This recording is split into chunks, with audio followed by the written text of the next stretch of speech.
Assalamualaikum warahmatullahi wabarakatuh. Saudaraku yang insya Allah dimuliakan Allah, semoga kita selalu dalam keadaan sehat walafiat.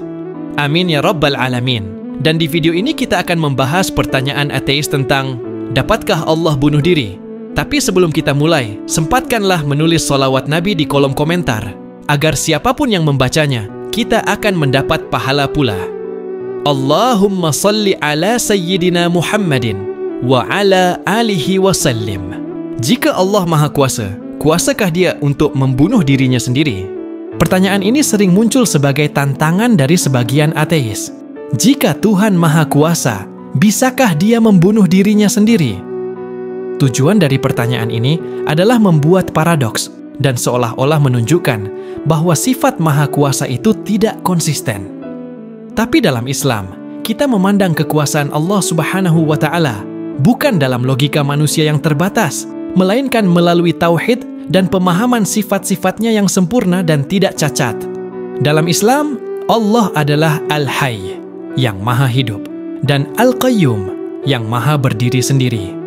Dalam Quran Surat Al-Baqarah ayat 255 alias ayat kursi, disebutkan, Allah tidak ada Tuhan melainkan Dia, yang hidup kekal lagi, terus-menerus mengurus makhluknya, tidak mengantuk dan tidak tidur. Jadi, dalam sifatnya, mustahil Allah mati, karena mati adalah sifat makhluk, bukan khaliq, pencipta. Ketika ditanya, bisakah Allah membunuh dirinya sendiri? Itu sejatinya adalah pertanyaan yang tidak sah secara akidah, karena menyandarkan sesuatu yang mustahil pada zat yang maha sempurna. Logika paradoks seperti ini sama seperti bertanya, bisakah Allah menciptakan batu yang tidak bisa Dia angkat? Atau, bisakah Allah membuat segitiga bersisi 4? Ini bukan pertanyaan tentang kekuasaan, melainkan tentang konsep kontradiktif yang tidak valid. Dalam logika Islam, ketidakkonsistenan tidak mungkin disandarkan pada zat yang maha sempurna. Kekuasaan Allah tidak berarti Dia melakukan hal-hal yang bertentangan dengan dirinya sendiri. Allah Subhanahu wa Ta'ala menciptakan hukum-hukum logika dan kaidah-kaidah realitas.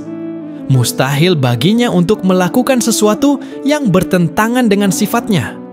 Allah tidak melakukan hal yang sia-sia, tidak berlaku zalim terhadap makhluknya, dan tidak melakukan kebodohan. Maka, membunuh diri sendiri berarti meniadakan eksistensinya, dan itu bertentangan dengan sifat wujud, ada, baqa, kekal, dan qiyamuhu binafsih, berdiri sendiri, yang merupakan bagian dari sifat wajib bagi Allah. Maka, dalam Islam, kemahakuasaan Allah bukanlah kemampuan untuk melakukan hal yang absurd atau bertentangan dengan sifatnya sendiri. Karena jika Allah bisa mati, maka Dia bukan Tuhan sejati. Justru karena Dia tidak mati dan tidak bisa mati, maka Dia pantas disembah. Inilah perbedaan fundamental antara Tuhan dalam Islam dan Tuhan dalam konsep lain yang bisa menjadi manusia, disiksa, bahkan mati. Para ulama sudah membahas pertanyaan semacam ini dalam ilmu kalam. Mereka menyebut jenis pertanyaan seperti ini sebagai soal yang batil, karena premisnya sendiri sudah cacat. Meminta Allah melakukan sesuatu yang tidak masuk akal bukanlah menguji kekuasaannya, tetapi menunjukkan keterbatasan pemahaman manusia yang mencoba memahami zat yang tidak terbatas dengan logika terbatasnya sendiri. Sebagian besar jebakan logika ateistik lahir dari ketidaktahuan terhadap definisi Tuhan dalam Islam. Mereka berpikir Tuhan itu seperti manusia super, punya kuasa besar, tapi tetap dalam batas logika manusia. Padahal Allah dalam Islam tidak seperti apapun. Laisa kamitslihi syai'un. Tidak ada sesuatu pun yang serupa dengan Dia. Quran Surat Asy-Syura ayat 11. Jadi, standar logika makhluk tak bisa digunakan untuk mengukur Sang Pencipta.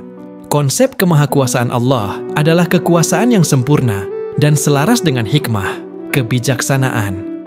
Allah Maha Kuasa untuk melakukan apapun yang Dia kehendaki, selama itu tidak bertentangan dengan sifat kesempurnaannya. Jadi bertanya, bisakah Allah mati? Sama seperti bertanya, bisakah Allah berhenti menjadi Allah?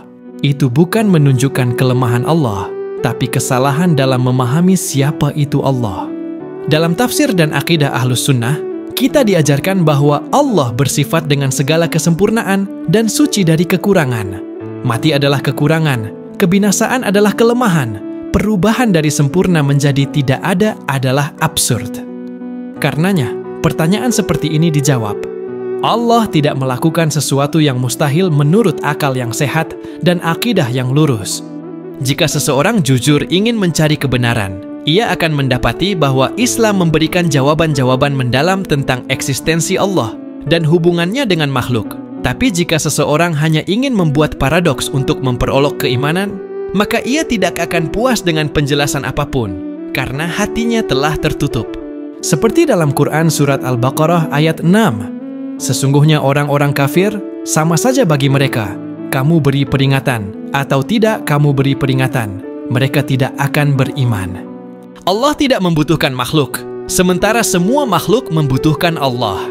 Maka dari itu, keabadian dan kekekalan Allah adalah bukti bahwa hanya Dia satu-satunya zat yang layak disembah. Dan tidak pernah dalam sejarah Islam ditemukan satupun doa atau zikir yang menyebut Allah bisa mati. Justru yang kita baca tiap hari dalam sholat adalah Alhamdulillahi Rabbil Alamin, Ar-Rahmanir Rahim, Maliki Yaumiddin. Semua ini menunjukkan kekuasaan dan kekekalannya. Kesimpulan, pertanyaan seperti ini seringkali bukan lahir dari keinginan mencari kebenaran, melainkan dari keinginan menjebak logika keimanan dengan pola pikir absurd. Dalam Islam, kita memahami bahwa kemahakuasaan Allah bukan berarti Allah melakukan hal yang bertentangan dengan sifatnya sendiri. Kekuasaan Allah sempurna, tapi juga selaras dengan hikmah, keadilan, dan sifatnya yang suci dari kekurangan. Maka, membunuh diri sendiri yang identik dengan kelemahan, kehancuran, dan ketidaksempurnaan bukan bentuk dari kekuasaan, tapi justru pelecehan terhadap makna kekuasaan sejati. Allah adalah zat yang tidak bisa mati karena mati adalah sifat makhluk. Ia tidak diciptakan, tidak bermula, dan tidak akan pernah berakhir. Jika Allah bisa mati, maka alam semesta pun akan binasa karena semua bergantung kepadanya. Ini ditegaskan dalam Quran Surat Ar-Rahman ayat 26-27. Semua yang ada di bumi itu akan binasa, dan tetap kekal wajah Tuhanmu yang mempunyai kebesaran dan kemuliaan.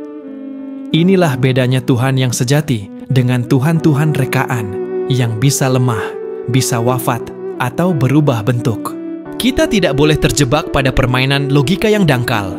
Seperti seseorang yang bertanya, bisakah Allah menciptakan Tuhan lain yang lebih kuat darinya? Atau, bisakah Allah berhenti menjadi Allah? Pertanyaan semacam ini adalah batil dalam Islam, karena menyandarkan ketidaksempurnaan pada zat yang maha sempurna. Dalam dunia filsafat Islam, ini disebut mahdur akli, hal yang mustahil secara rasional dan tidak perlu ditanyakan karena tidak masuk akal sehat. Maka, ketika seseorang mempertanyakan kekuasaan Allah dengan cara seperti ini, kita harus tahu bahwa logika manusia bukan alat yang cukup untuk memahami zat yang tak terbatas. Allah memberikan kita akal, tapi juga wahyu sebagai pemandunya. Karena tanpa wahyu, akal bisa tersesat. Sebaliknya, dengan wahyu dan iman, akal menjadi cahaya yang membimbing kita untuk memahami keagungan Allah dengan benar, tanpa menisbatkan cacat padanya. Akhirnya, kita harus tanamkan keyakinan ini.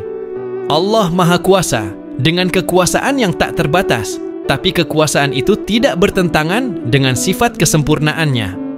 Justru karena Allah tidak bisa mati, tidak bisa hancur, tidak berubah, maka Dialah satu-satunya zat yang pantas disembah, dicintai, dan dijadikan tempat kembali. Dan hanya mereka yang rendah hatinya dalam mencari kebenaranlah yang bisa memahami hal ini, bukan mereka yang sombong dalam logikanya sendiri.